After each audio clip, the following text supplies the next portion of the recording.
Hello everyone, I'm Bradley Sward, and this is my Day 9 Part 2 solution to Disk Fragmenter. And as always, almost as always, I'm doing my problem here in Python. So for Part 2, please refer to Part 1 if you want an understanding of how the heck we're crunching these numbers and moving them around. But in our case here, just saying if we spread out this, the 2, whatever number from above here, if we did spread out the where is it here? Where is that number? The 23311, whatever. It would get spread out to some. No, is that what? Yeah, it would be spread out to something like this. And so now we're trying to go back and say, okay, let's start from the back and start from file system 9, and say let's see if we can move the entire file to somewhere as leftmost as you can that has space for us.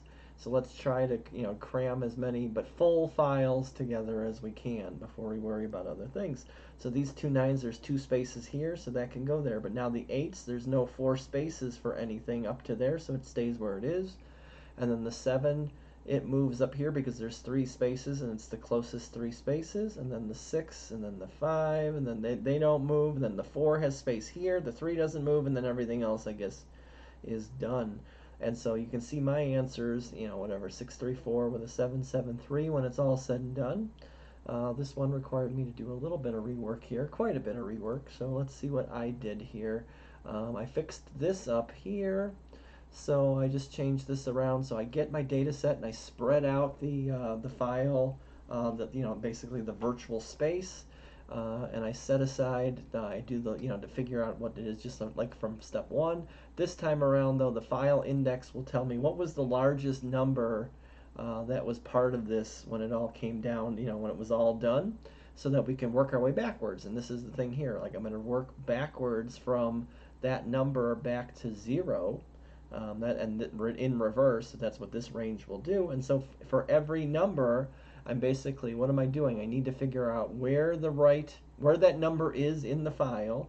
Then I need to figure out how big it is, because I need to know, basically how much space do I need to cut from where I am from where I'm going. And so then now I need to go and try to find for every place that there is an availability. I need to see if there's a length long enough to hold it, and if so, let's move it. So that I start basically from the start, and I say, okay, let's find the closest -1, and if there isn't one, then there's no more space anyway, so let's just break out of the loop, so it doesn't much matter.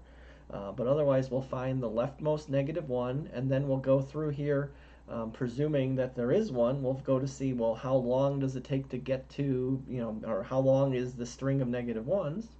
And so we'll get that size, and now we have a right size versus a left size, and we say, well, guess what? If there is space, meaning the left side is greater than or equal to the right space, well, then let's move the values over, and then when we do so, we can also then break out of the loop because we've done our job. But if we keep on going and keep on going and keep on going, either we don't find any more, or whatever we found is past where we started, then we break out. But that's basically the idea here. I only need to calculate the right-hand side 1 time, and then I only need to calculate each left-hand side as long as there's not a winner until I find one, or I just break through it, or I just go through the whole list and I can't find one. And when I run it, it takes me it's not the fastest thing ever here. It takes a little bit of time. Oh, and then and then I'm just doing the same thing as normal here. But this time around, I'm just making sure that if it's a -1, we leave it alone. We don't do anything with it, because the -1 is basically a 0. And I don't remember taking this long to do, but it should be done any second now. Come on. Come on, part 2 answer. There it is. And there's the number 634 with a 773. So, it takes, it's not, again, there's the comparison there. So there you have it. There is my solution. There is still many, many ways to improve upon this, but I have an answer, and I'm ready for day 10 tomorrow, and I want to go to bed. Well, thanks for sticking it out with me as always. If you know a better way that's easy for everybody to understand, please comment or just say hi. How you doing if you made it this far? Thanks for sticking it out, as I just said. Have a good one, everybody. Have a good night. See you next time.